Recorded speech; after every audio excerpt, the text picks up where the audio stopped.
welcome back to this week's episode of Anton Music, whether you're new here or not.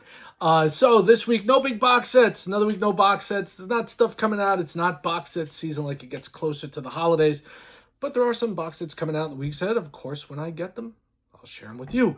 But today we have one of those shows that's for the people that love hard rock and heavy metal, like myself, of course. Otherwise, why would I be buying that stuff? Mixture of old and new, all right? I picked up a couple of things that kind of escaped me along the way, and all of a sudden I noticed that somebody had put out an album, and I was like, oh, how about that? So we're going to kick it off right away, but before we do, I'm going to do my usual begging and pleading. If you are new here, please drop a comment. Tell me where you're from. Tell me what you're into. Give a thumbs up if you dig what I do. That helps the algorithm out, right? And also share across other platforms with friends that you think might dig what I do. Subscribe. Subscribing is very cool. Love the subscribing. Go check the archives. There's always something good back there that if you like this, guaranteed there's something I've done in the past, especially if you haven't been into the archives. Check them out. There are some cool videos back there on stuff you may have missed out on. And, it's always good to go back and take a look back at where the show has been. So we're going to start off this week with my Frontiers Music Vinyl Club release of the month. I speak about this every month because back several months ago, I joined the Frontiers Music Vinyl Club. And what they do is they do new releases and re-releases of stuff in their back catalog and stuff that they have that they're putting out, of course. And it started with because I wanted a Winger album that I hadn't gotten on vinyl. I know Winger gets a lot of crap, but believe it or not, they're actually a pretty damn good band. Nice guys to boot. Did a show with them back in the late 80s at the nightclub that I worked at in New Rochelle called Streets. So I kept with the club. You could either do the club for the year, or do the club for the from month to month, and I've stuck with it. Most of the releases have been pretty damn solid. This one I kind of give a quick listen to. It's short. It's like under 40 minutes, and it's Harem Scarem. Harem Scarem is a Canadian band. Been around since the late 80s, started putting out albums in the early 90s, 91 to be specific. And, they kind of got swept under the rug because at that point, hard rock, hair metal, glam metal, whatever you want to call it, album-oriented rock was not en vogue. And they kind of missed out on the heyday of all that music. But this is a new album. It's called Chasing Euphoria. It is, a 10-track album, and it's pretty damn good, pretty solid. Gatefold sleeve with your lyrics and liner notes in there. Band is a 3-piece at this point. Vinyl itself is this gorgeous orange and black splatter, mostly orange, kind of translucent as well. And if you dig stuff like Honeymoon Suite, or Bad English, and you've never heard of Harem Scarem, give them a listen. You're probably going to dig this one too. Kicks off with the title track, Chasing Euphoria, Better the Devil You Know, Slow Burn, Gotta Keep Your Head Up, World on Fire, which is a ballad in a bad way, reliving history, Falling Knife, Understand It All, and Wasted Years, from the Frontier Vinyl Music Club. So that kicks off our podcast this week. Now, this is one that I missed out on. It's a band that I've championed here for their first 2 albums, and apparently I missed out, but Dirty Honey, Californians Dirty Honey, put out a live album called Mayhem Revelry. And it is a 2-album set. It was recorded across their tour in 23-24 on the Can't Find the Breaks World Tour.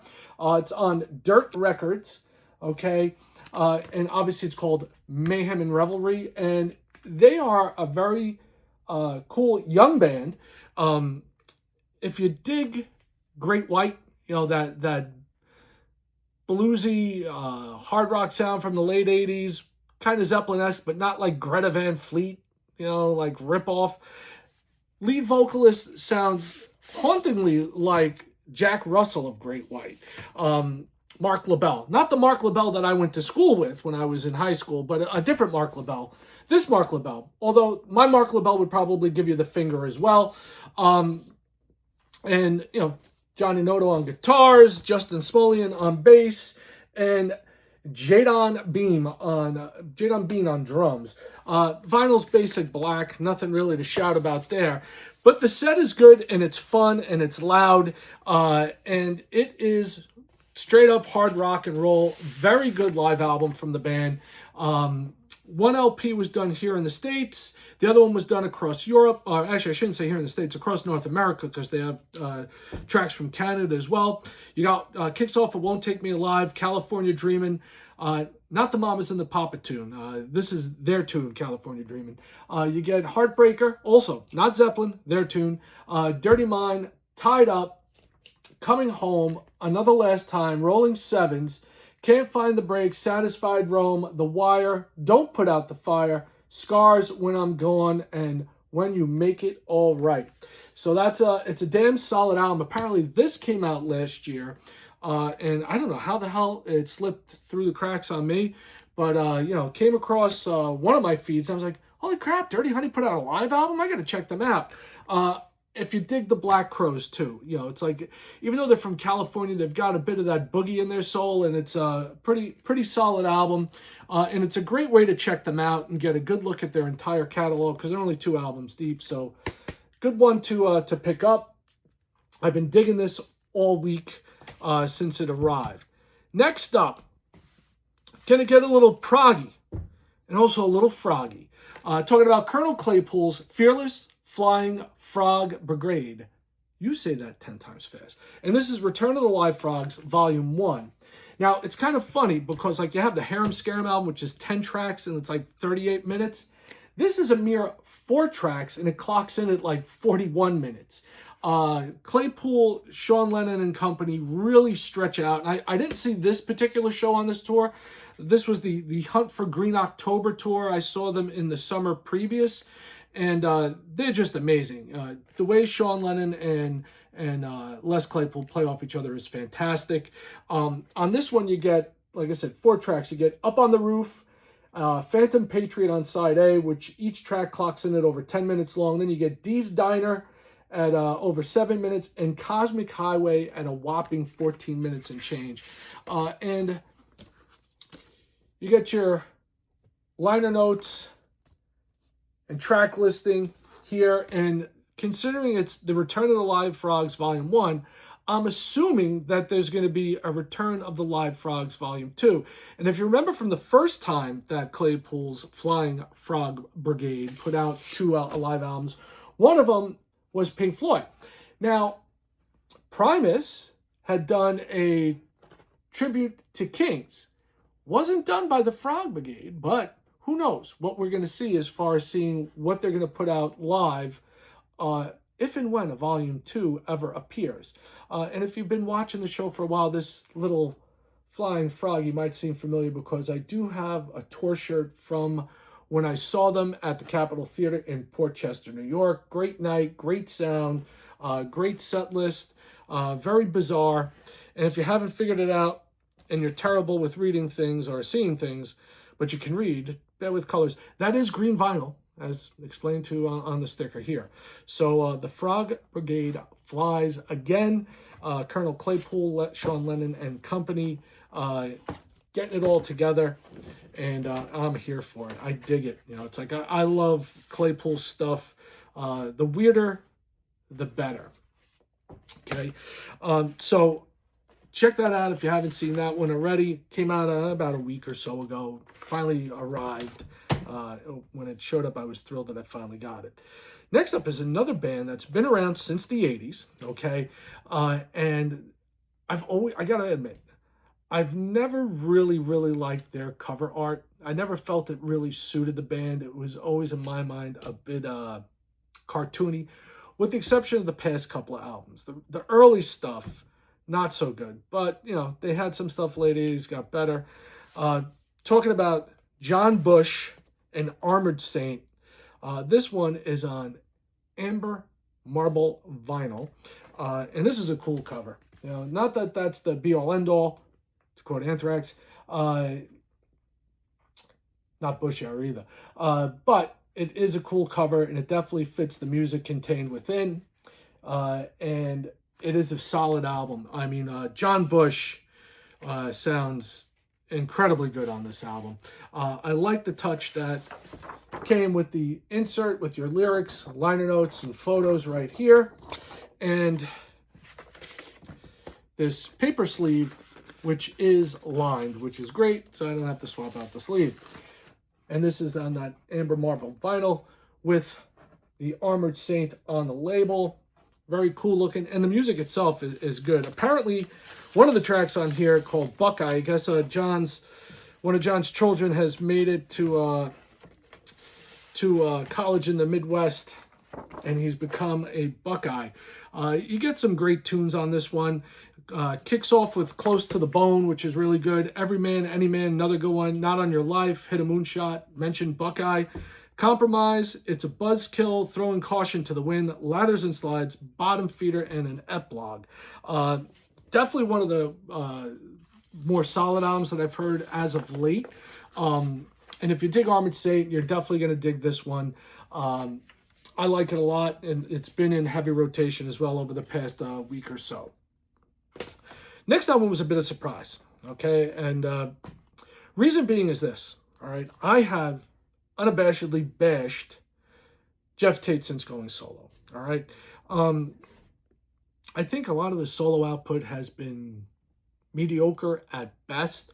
I got to see him early on in his solo career, and it was kind of an odd show. It was down in the Carolinas. I was visiting friends. This is many years ago, and the band was kind of like it was a weird bunch of like sort of metal all-stars, like Rudy Sarzo on bass, but it didn't seem to fit. And not Carlos Cavazo, but his brother on guitar, and you know, it just seemed like they were trying too hard. Well, Geoff Tate's back, and even to give it more of weight to it, you know, it's Operation Mindcrime, and this is Mindcrime 3. All right. Now, this is not on label. This is a self-released album, which sometimes will give you pause. It's like, here's an established artist, and there's no label involvement. It's like, this could go horribly sideways really quick. I got to tell you. And I've been telling people, I've been telling friends, this album is pretty friggin' rock solid, all right? Not only musically, not only lyrically, vocally still pretty damn strong, you know, but it kind of picks up where Operation Mindcrime, blah. Kind of picks up where Operation Mindcrime ended. You can skip 2. You really can. This is really Operation Mindcrime 2. Much better than 2. Not as good as 1, but that's you know, we're talking Godhead status, Operation Mindcrime, the original. But this one is freaking solid. It continues the story. It really moves. The storytelling is great. And like I said, the performances are great. They really capture that classic Queensryche sound, which is, you know, what you really want, especially when you're dealing with this subject matter of the Operation Mindcrime story. It kicks off at the scene of the crime, and if you know the way Mindcrime started, you get the flashbacks to that with the nurse and the doctors and the, you know, very cool stuff. Then it goes into, You Know My Fucking Name. And that is kind of like a double-edged sword there, right? Because not only is it go into the Mindcrime story, but also it's kind of like Geoff Tate saying, you know who I am. You know, it's great. Then you get The Answer, Vulnerable, I'll Eat Your Heart Out, great tune. Do You Still Believe? Another classic tune. Devil's Breath, Ascension, Set You Free, Descension, Power, which was the first single, which I was kind of like, maybe we got some promise here. I was happy I picked this up. You Can't Walk Away Now, and closes out with A Monster Like Me. And if this is Geoff Tate's final solo album, if he hangs it up after this, it really is a fine way to go out. The album itself is on basic black vinyl. I've rehomed it because, you know, cheap old paper sleeve, not digging that. But yeah, definitely check this out. It is available through Geoff's website. So, you know, go search that out online if you want that. And, you know, that'll do you just fine. Really, really solid album. really happy to have it. Glad to have it on vinyl. And he's also selling all sorts of like crazy box sets with a bunch of junk in them that really I had no need for, so I just didn't want to give up the space for it. But the album itself, worth every penny. Excellent stuff. Available on CD too. Last but not least, all right, got to give credit where credit is due. All right, my buddy Kevin Lynch down in Florida. All right, my old roommate Kevin. He's like, I think the new Corrosion of Conformity album is going to be great. Right, and he, it's like I bash Kevin a lot because some of the stuff he likes I really can't stand, and vice versa. All right, but one of the places we agree on is that this is a good album. Right, this is the new Corrosion of Conformity album. Comes with an Obi, right? And it's called Good God, Bad Man. And the cover art reflects that. So there's the good God. There's the bad man. It is a gatefold. Pictures of the band within. And it is a double album. Okay? And you get your lyrics and liner notes on separate sleeves. And they were cool enough where they put in those sleeves separately so they wouldn't get damaged, and a nice lined inner bag as well for the inner sleeve for the album. So I'll show you those. They're basic black. I'll show you one. So this one, get the Bedman there. Very, very cool stuff. And this album, I'll tell you, this album kicks ass. The best way I can describe Corrosion of Conformity to the non-believers or the unknown people that don't know anything about COC would be basically if Black Sabbath and Lynyrd Skynyrd had a love child that was grandparented or godfathered by ZZ Top, and they fed it punk rock its entire life, you would end up with Corrosion of Conformity. All right, they started off very, very thrashy, very punky back in the 80s. And then somewhere in the mid-90s, they really hit their stride. They had a couple of really great albums with like Deliverance and Wise Blood. And they kind of captured the zeitgeist of the time, of that era in hard rock and heavy metal. This is not thrashy. This is got some real punky stuff. It's got some real heavy, sludgy, Sabbathy type stuff, which is very cool. The production on it is excellent. I really do love the sound of the instrumentation, especially the drums and bass. And overall, just great. And it's a good headphone album. There's a couple of tracks that I'll talk about on here that, like, when you listen to it in headphones, really, really cool. It kicks off with Good God, Final Dawn, which is good. You or Me takes another up a level. Give Me Some More, another great one. Then what else do we got in here? We have The Handler, Bedouin's Hand, which is an instrumental. Run for Your Life, and it's about vets. And they even give the hotline for vets for those that need help. Very, very cool of them to do. Bad Man, great production on that one. Really cool stuff going on there. Good song too. Lose Yourself, another good one. You get another little instrumental with Mandra Sonos. Asleep on the Killing Floor. Handcuff County, which I really dig, which is a great tune to listen to in headphones. If you get the album or listen to it streaming, however you listen to music, Handcuff County is really, really cool. Swallowing the Anchor is another really great tune to listen to. And we finish off with a pair of tunes called Brickman and Forever Amplified. I definitely would recommend this one as well. Especially if you like that. It's like, Southern Fried Sabbath, I guess, is the best way you could put it. Pepper Keenan sounds great on the album. The whole band sounds great. So that is everything that I have to show you for this week. A lot of hard rock, a lot of heavy metal. Really cool stuff. So next week we'll be back. I don't know what we're going to be doing. I know I got the new Paul McCartney coming, so I'm going to talk about that. I listen to a lot of different stuff, so you can never know really what to expect week in, week out when you come here. It's always cool to have people comment and, hey, I get it. Not everybody listens to everything. Not everybody has as diverse taste as I do some days, so it's all good. But thanks for checking out the channel. Thanks for checking out the episode. Subscribe, you dirty bastards. And till next time, peace, one love, music. I'm out.